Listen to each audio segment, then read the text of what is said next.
There was a time I would have screamed, at the sight of blood, at the idea of a severed hand left in a violin case, at the knowledge that someone had taken a part of my life and carved it into a message. But that time has passed. Now, I just laughed, not because I found it funny, but because it was easier than crying. Because it meant I didn't have to feel the part of me that agreed. The hand was pale, limp.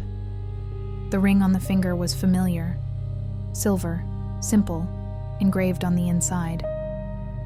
I had worn the other half of that ring once. He'd left me when things got difficult, when I stood up, when I exposed the truth, when the consequences came crashing in.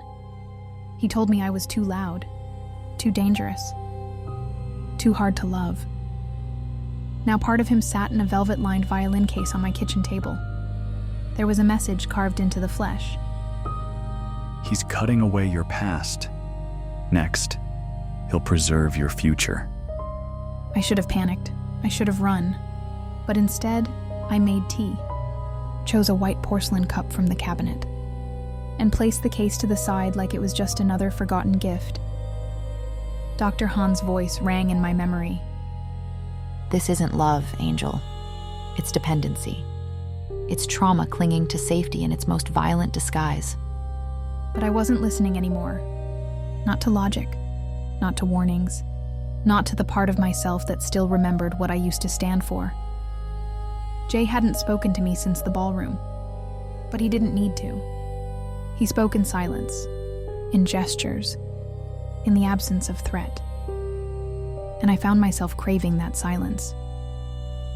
When I walked into the living room, I saw it. Another black rose, on the windowsill, waiting, like always.